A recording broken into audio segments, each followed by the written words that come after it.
Hello everyone, welcome back to the channel. আমি Pranab from my quick guide. আশা করছি আপনারা সবাই ভালো রয়েছেন। সো আজকের এই ভিডিওতে আমরা আলোচনা করব যে একটা ব্র্যান্ড ইউটিউব চ্যানেল আর একটা পার্সোনাল ইউটিউব চ্যানেলের মধ্যে কি ডিফারেন্স। তো তার আগে আমাদের একটা জিনিস বুঝতে হবে যে ব্র্যান্ড ইউটিউব চ্যানেল বলতে এখানে কি বোঝাচ্ছে, ব্র্যান্ড ইউটিউব চ্যানেলটা অ্যাকচুয়ালি কি জিনিস। আমরা যখনই আমাদের ইমেল আইডিটা দিয়ে ইউটিউবের মধ্যে একটা চ্যানেল খুলি তখন কিন্তু সেই অ্যাকাউন্টটা পার্সোনাল অ্যাকাউন্টের মধ্যে খোলা হয়ে যায়। আমাদের ইউটিউব চ্যানেলটা পার্সোনাল অ্যাকাউন্টে থাকে, সেটা কিন্তু ব্র্যান্ড অ্যাকাউন্ট হচ্ছে না। আমাদের 90%-এরও বেশি ইউটিউবার যারা আছে, আমরা ইউটিউবিং করি, ভিডিও আপলোড করি ইউটিউবের মধ্যে, সবার অ্যাকাউন্টগুলো কিন্তু পার্সোনাল অ্যাকাউন্টের মধ্যে থাকে। আমরা যদি আমাদের চ্যানেলটাকে পার্সোনাল অ্যাকাউন্ট থেকে ব্র্যান্ড অ্যাকাউন্টে মুভ না করি, পার্সোনাল অ্যাকাউন্টের মধ্যেই যদি রাখি, তাহলে সেক্ষেত্রে কি পরবর্তীতে আমাদের কোনো সমস্যা হতে পারে? কারণ আমি জানি অনেকের ক্ষেত্রে এই বিষয়টা একটু কমপ্লিকেটেড হয়ে যায়, অনেকেই চায় না যে এত ঝামেলা করতে। পার্সোনাল অ্যাকাউন্ট থেকে ব্র্যান্ড অ্যাকাউন্টে মুভ করতে গেলে আমাদের বেশ কিছু স্টেপ ফলো করতে হয়, তো এই ঝামেলাগুলো অনেকেই করতে চায় না। তো বন্ধুরা, আজকের এই ভিডিওর মধ্যে আমরা এটাই আলোচনা করবো যে একটা পার্সোনাল অ্যাকাউন্ট এবং একটা ব্র্যান্ড অ্যাকাউন্টের মধ্যে কি ডিফারেন্স আছে এবং আমাদের চ্যানেলটাকে পার্সোনাল অ্যাকাউন্ট থেকে ব্র্যান্ড অ্যাকাউন্টে মুভ করার প্রয়োজন আছে কিনা, এই সমস্ত বিষয়গুলো নিয়ে আজকের এই ভিডিওতে আমি ইন ডিটেল আলোচনা করার চেষ্টা করবো। তো আপনারা ভিডিওটা দেখতে থাকুন। দেখুন বন্ধুরা, যখনই আমরা আমাদের পার্সোনাল ইমেল আইডিটা দিয়ে ইউটিউবের মধ্যে একটা চ্যানেল খুলবো, তখন কিন্তু সেই অ্যাকাউন্টটা আমাদের পার্সোনাল অ্যাকাউন্টে থাকবে। আমাদের চ্যানেলটা পার্সোনাল অ্যাকাউন্টের মধ্যে ক্রিয়েট হবে, সেটা কিন্তু কোনো ব্র্যান্ড অ্যাকাউন্টে থাকবে না। হ্যাঁ, অবশ্যই সেই অ্যাকাউন্টটাকে আমরা ব্র্যান্ড অ্যাকাউন্টে মুভ করতে পারবো। তো এখানে কোশ্চেনটা হচ্ছে, আমরা আমাদের চ্যানেলটাকে ব্র্যান্ড অ্যাকাউন্টে মুভ করতে যাবো কেন? তো দেখুন বন্ধুরা, এখানে ব্র্যান্ড অ্যাকাউন্টে মুভ করার অনেকগুলো বেনিফিট আছে। তো প্রথমত আমাদের যেই বেনিফিটটা হবে একটা ইউটিউব চ্যানেলকে পার্সোনাল অ্যাকাউন্ট থেকে ব্র্যান্ড অ্যাকাউন্টে মুভ করলে, সেটা হচ্ছে সিকিউরিটি। দেখুন, এখন ইউটিউব চ্যানেল হ্যাক হওয়ার কিন্তু একটা রিস্ক থেকেই যায়।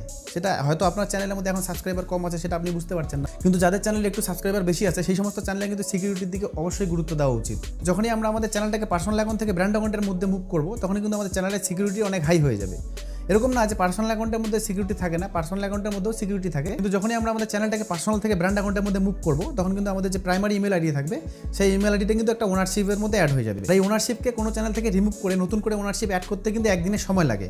তো সেক্ষেত্রে আপনি আপনার চ্যানেলটাকে রিকভার করার জন্য একদিনের সময় পাচ্ছেন। তো এর মধ্যে আপনার কাছে নিশ্চয়ই নোটিফিকেশন চলে আসবে, ততক্ষণে আপনি আপনার চ্যানেলটাকে ব্যাকআপ নিয়ে নিতে পারবেন। আর আপনার অ্যাকাউন্টটা যদি পার্সোনাল অ্যাকাউন্টের মধ্যে থাকে, তাহলে সেক্ষেত্রে কিন্তু ইমেল আইডিটাকে চেঞ্জ করতে 1 মিনিটও সময় লাগবে না। ওনারশিপটাকে চেঞ্জ করতে 1 মিনিটও সময় লাগবে না। এখানে কেউ যদি আপনার ইমেল আইডির পাসওয়ার্ড কোনোভাবে জেনে যায়, কিংবা আপনার ইমেল আইডি যদি কখনো হ্যাক হয়ে যায়, তাহলে সেক্ষেত্রে কিন্তু আপনার চ্যানেলের ওনারশিপ নিমেষেই চেঞ্জ করে দিয়ে আপনার চ্যানেলটাকে হ্যাক করে ফেলতে পারবে। আর দ্বিতীয়ত যে বেনিফিট আছে, আপনার অ্যাকাউন্টটা যদি ব্র্যান্ড অ্যাকাউন্টের মধ্যে থাকে, তাহলে আপনি মাল্টিপল ইমেল আইডি অ্যাড করে রাখতে পারবেন। আপনার কাছে যদি 2-3টা ইমেল আইডি থাকে, তাহলে আপনি 2-3টা ইমেল আইডি আপনার চ্যানেলের মধ্যে অ্যাড করে রাখতে পারবেন এবং এর মধ্যে থেকে আপনি যে কোনো একটাকে ওনার করে রাখতে পারবেন। এছাড়াও আপনি চাইলে আপনার চ্যানেলের মধ্যে আপনি আলাদা আলাদা করে ম্যানেজার অ্যাড করে রাখতে পারবেন। আপনি তো ওনারশিপের মধ্যে থাকবেন, আপনি ছাড়াও আপনি অন্য কাউকে আপনার চ্যানেলে যদি মনে করেন যে অন্য কেউ আপনার চ্যানেলটা অ্যাক্সেস করতে পারবে, তাহলে সেক্ষেত্রে আপনি আপনার ম্যানেজারের ইমেল আইডিটাকে অ্যাড করে সেখানে ম্যানেজার পোস্ট সিলেক্ট করে আপনি করতে পারবেন।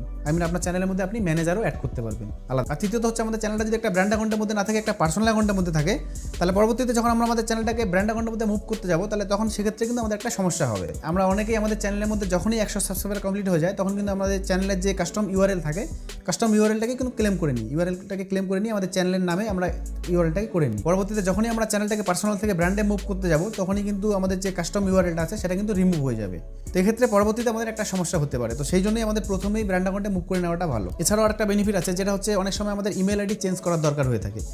আমাদের চ্যানেলের যে ইমেল আইডি, সেটাকে চেঞ্জ করে আমরা অন্য কোনো ইমেল আইডি দেওয়ার দরকার হয়ে থাকে। কারণ অনেক সময় আমরা ভুল করে এমন কোনো ইমেল আইডি দিয়ে চ্যানেল খুলে ফেলি, পরবর্তীতে আমরা রিয়েলাইজ করতে পারি যে এই ইমেল আইডি দিয়ে আমার চ্যানেলটা খোলা ঠিক হয়নি, আমি অন্য কোনো ইমেল আইডি দিয়ে খুললে ভালো হতো। তো সেক্ষেত্রে আমাদের অ্যাকাউন্টটা যদি একটা ব্র্যান্ড অ্যাকাউন্টের মধ্যে থাকে, তাহলে কিন্তু আমরা আমাদের চ্যানেলের যে ইমেল আইডি, সেই ইমেল আইডিটাকে যা খুশি ইমেল আইডি দিতে পারবো। ইমেল আইডিটাকে চেঞ্জ করে আমরা অন্য কোনো ইমেল আইডি দিতে পারবো। এছাড়াও অনেক ছোটো ছোটো বিষয় আছে, যেগুলো একটা পার্সোনাল অ্যাকাউন্টের মধ্যে যে বেনিফিটগুলো আমরা পাবো না, একটা ব্র্যান্ড অ্যাকাউন্টের মধ্যে সেই বেনিফিটগুলো কিন্তু পাবো। দেখুন বন্ধুরা, যখন আমরা ইউটিউবের মধ্যে শখের একটা চ্যানেল খুলবই, সেই চ্যানেলটাকে নিয়ে আমরা ফিউচারে চিন্তা করেই তো চ্যানেলটাকে খুলবো, তাই না? তো সেই চ্যানেলটাকে আমরা একটু ভালোভাবেই খোলার চেষ্টা করবো, সেই চ্যানেলটাকে আমরা একটু প্রফেশনালভাবেই খুলবো, তাই না? তো সেই জন্য আমার পার্সোনাল ওপিনিয়ন, একটা ইউটিউব চ্যানেল যখন আমরা খুলবই, তখন সেটাকে পার্সোনাল অ্যাকাউন্টে না খুলে একটা ব্র্যান্ড অ্যাকাউন্টের মধ্যে খোলাটাই বেটার। তো বন্ধুরা, এই ছিল আজকের ভিডিওটা আপনাদের কেমন লাগলো কমেন্টে লিখে জানাবেন। আরও এরকম ইন্টারেস্টিং ভিডিও পাওয়ার জন্য আমাদের চ্যানেলটাকে সাবস্ক্রাইব করে আমাদের সাথেই থাকবেন। আপনারা সবাই ভালো থাকবেন, সুস্থ থাকবেন। আবার দেখা হচ্ছে নেক্সট ভিডিওতে। Thank you.